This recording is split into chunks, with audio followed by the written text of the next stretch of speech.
tu domā, jā. Nē, nu. Es nesaku, lai man nebūtu paralēli doma, kā tik es neaizklāju.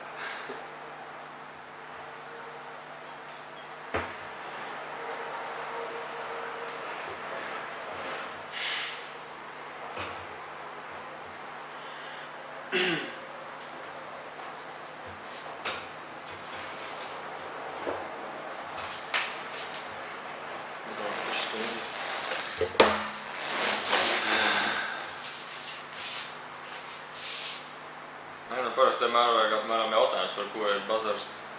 Tad arī pats atrodās kāds. Kurš atnāk, jā? Jā, tu varētu jau informāciju, kā tu meklē. Tagad ir 20 minūtes un jāsaprot tieši, kurš jautājums ir. Es pievēršu par šim, un es pievēršu sauli.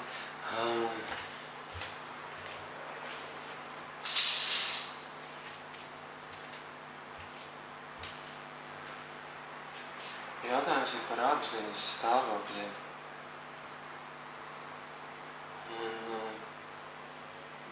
Un, ja zinu, tas, kurš varētu atnākt par to stāvokli, kādā es biju pāris dienas pēc Ailaskas rituāla.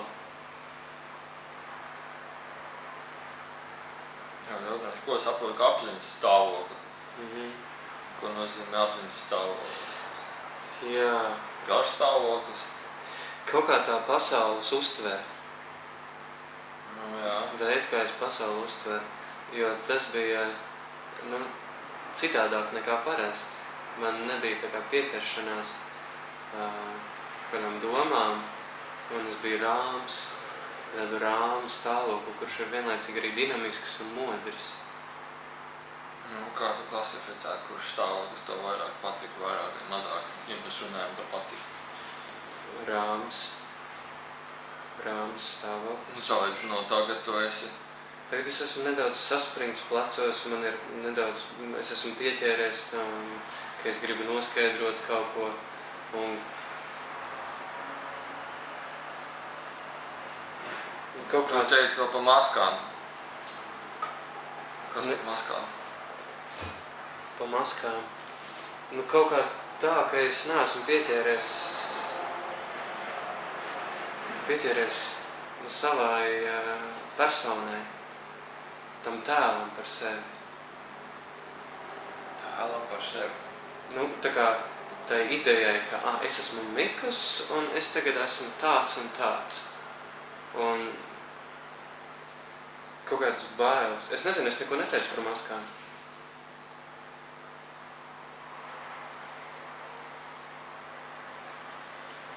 Es nesaprotu jautājumu. Bet es tagad ar Matīs runāju, ja? Jā. Es nesaprotu jautājumu. Mēs nesaprotam jautājumu.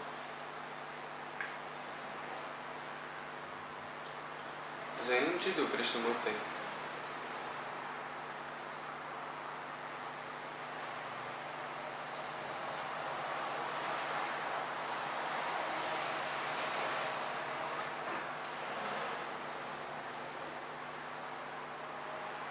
Tad es padomāšu par to jautājumu, noparunāšanu citreiz. Un labāk tad pajautāšu par savām dziesmām.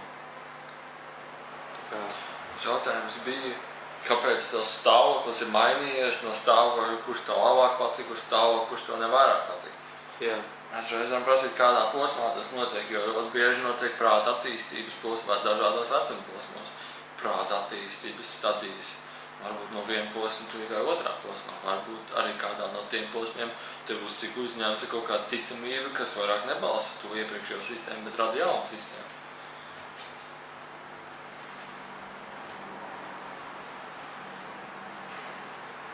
Arī vēlreiz mums priekšā mēs paši, mums nav uzdevums priekšā tev ko pateikt.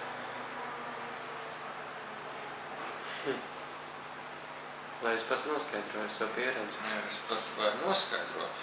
Mums nav, arī visur citur nav uzdevums priekšā pateikt kaut ko. Protams, mēs varam paskaidrot, bet ne jau tas, ka mēs piedāvājam tev ticamību priekšā, ka tas bija tāpēc un nekāda savādāk.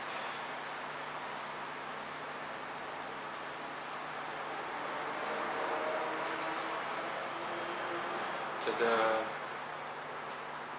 varbūt var paskaidrot par dziesmām, tas, kas man nāk. Mēs tādu vārdu dziesmas neizmantot.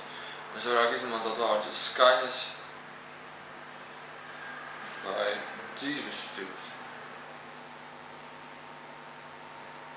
Ja tu sāki dziesmas, kas man nāk, es teiktu dzīves stils. Un ir tās vārdu skaņās.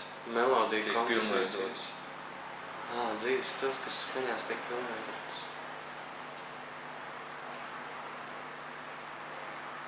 Kā varētu nosaukt to, ko es spēlēju atnākot?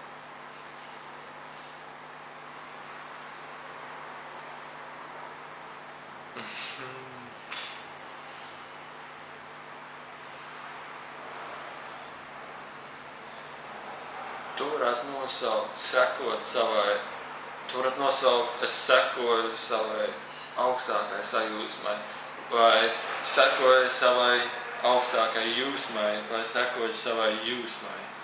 Mums nav vārds, kas to labāk izskaidrotu, kad varētu teikt, es esmu savā augstākajā jūsmā, sajūsmā, jūsmā. Es esmu sevi savā jūsmā.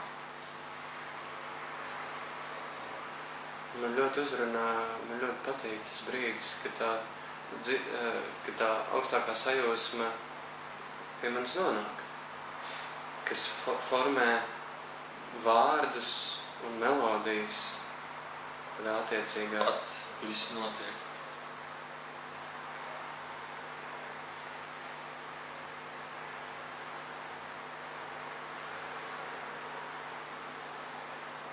Un ir interesanti, ka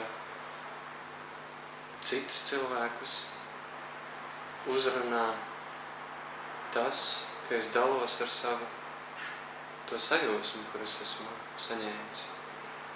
Jā, seko savai augstākajai jūsmai.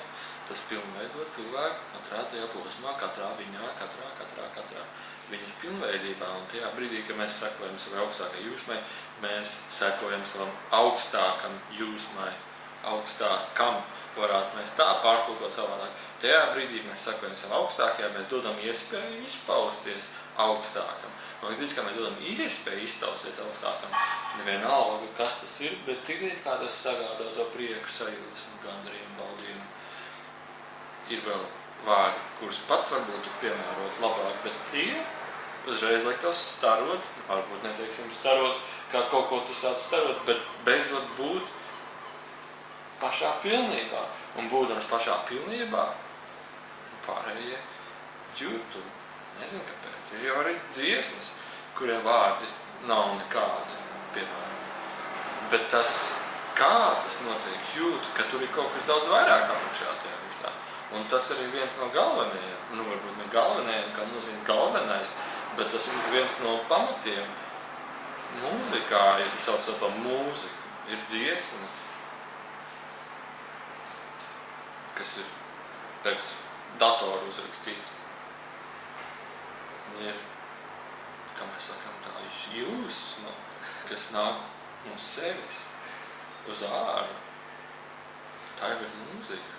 Ne jau dziesma. Tas ir kas vairāk par mūziku. Tas ir kaut kas skaists. Kaut kas augsts. Kaut kas pilnīgs.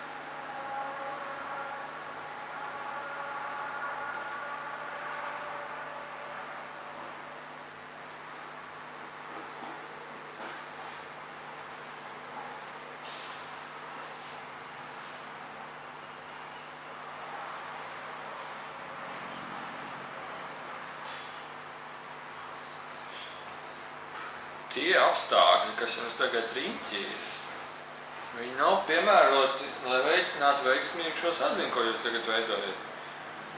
Ir pārāk spēcīga saules enerģija riņķī. Neļauj ķermenim būt tik jūtīgam.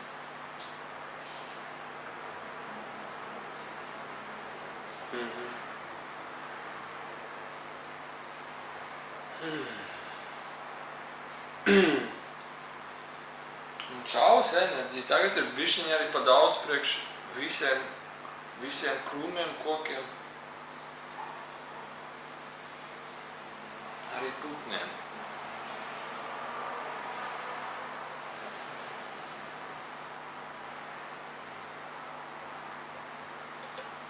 Veiksmīgāka saziņa tad būtu.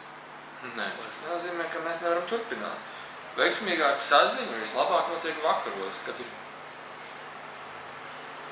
mazāk tumsāks vairāk, kad ir iekšējais miers vairāk.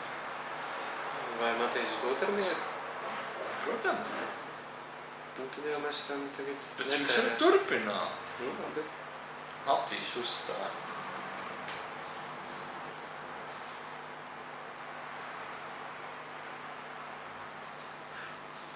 Personīgs jautājums par manu ķermeni un sāpēm tajā. Man ir jau daudzus gadus pie lāpstiņas labās tādas izteiktas sāpes. Un es domāju, vai tam ir...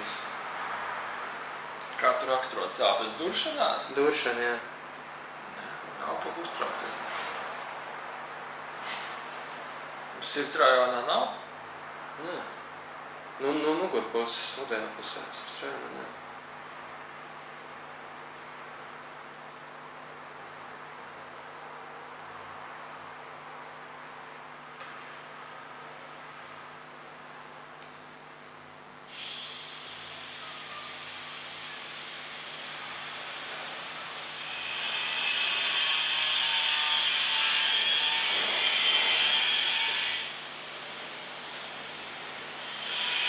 Es teiktu tā, lai palikt duršanās, ļoti vien ir no iespējams bloķētas enerģijas, bet tavā gadījumā mēs neko neredzam. Tādu, kur vajadzētu baigi izcelt.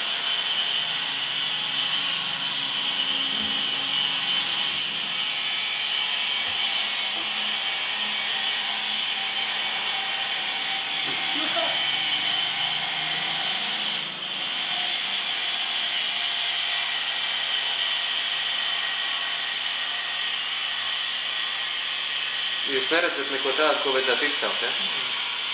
Kā es no tā varētu atbrīvoties, jūs redzat? Saka, enerģijas cirkulēt viscaur ķermenim. Cirkulēt. Ja, teiksim, ja jūs meditējat ar sakrustotām kājām, piemēram, šajā variantā, jūs jau neļaujat enerģijai cirkulēt, jūs viņu nosprostojat. Jācirkulē kā no augsta uz leju. Teiksim, ja mēs sakam, nu tā vai nervi, tavs nervs, tajā pusē viens ir nobloķēts. Vai tu esi atspiedis viņu?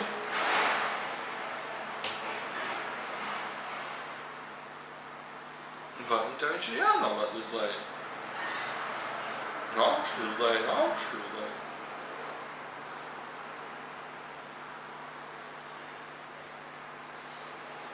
Piemēram, cigunu kokā pastāvēt, ja? Nu, man saprotamos vārdos kaut kā tā metode. Jā, bet ir tuvākas meditācijas, bet to Matīs var pēc tam pastāstīt. Nav tik svarīgi tagad. Mēs ar meditāciju īpaši negribam jums stāstīt neko, jo tas ir jūsu pašu ceļš. Jūs varat vienīgi no Matīs paklausīties, viņš to varēs pastāstīt. Tieši par to. Paldies.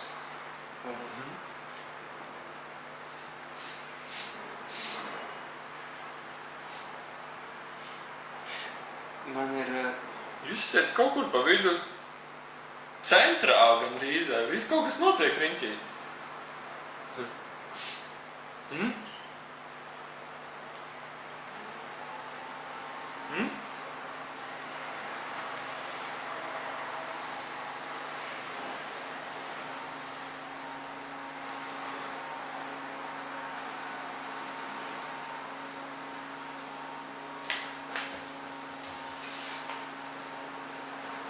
Par ayahuasku? Varbūt jūs varat pastāstīt par ko? Nezinu, kas ir ayahuaska? Par ayahuasku sauc tādu dziru ko Dienvidamerikas šamaņi izmanto. Šamaņi ayahuasca un uz apgaismību aiziet. Vai kas tam līdzīgs? Nu, tāda dzīve, kas iztīra ķermenī smalkākās plānos arī. Enerģētiski.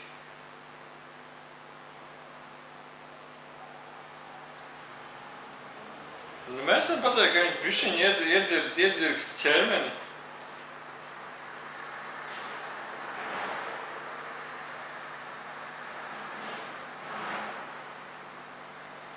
Bet ir jābūt iemeslam to lietot.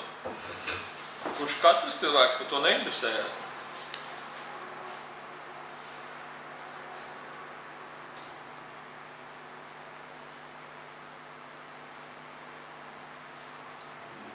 Jā, vai netiek nodarīts ļoti daudz pāri, ja viņi lieto tīri tādas intelektuālas intereses vadīt.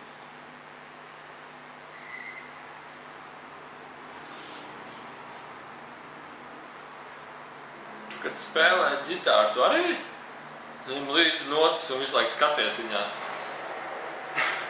Nē, es tā galīgi nedaru. Es sekoju vai augstāk. Nu, tai sajūtai, godīgai. Tu seko, ja? Es nezinu, vai es sekoju, es vienkārši esmu tajā. Varbūt arī sekoju, man vienkārši nepatīk vārds sekot. Jo tā ir tā sajūta, ka es nevis sekoju, bet es esmu. Sajūsmē. Tu jautāji, tāpēc, ka es sagatavotos jautājumos meklēju. Tu meklēji problēmas, kur viņas nav. Jā, visu laiku. Paldies tev. Bet citreiz es esmu kaut kādā tādā psiholoģiskā satraukumā, kā lai es no viņa atbrīvojos. Atlaidi. Vēl burvīgi vārdi. Ko tu nokavēsi savā dzīvē? Kāpēc tā ir problēma? Un ja tā ir problēma, ko viņi man izdarīs? Atrod iemeslu visam. Kāpēc? Lai es pat uztrauktos, piemēram. Būs rīt, būs parīt. Nesanāks. Tāpēc jau neko neviens nenokavēs. Mums visi iespējamais laiks dots vienmēr. Un, ja pietrūks, būs vēl. Es gribēju jautāt, kāpēc es tādos brīžos, ka es izjūtu tā negaidīti ļoti lielu prieku un pateicību, ka man automātiski rokas pieliekās pie pieres un galva noliecās uz leju. Šādi. Tas kaut kā notiek tik ļoti organiski, bet es esmu redzējis, ka kaut kā tā cilvēka.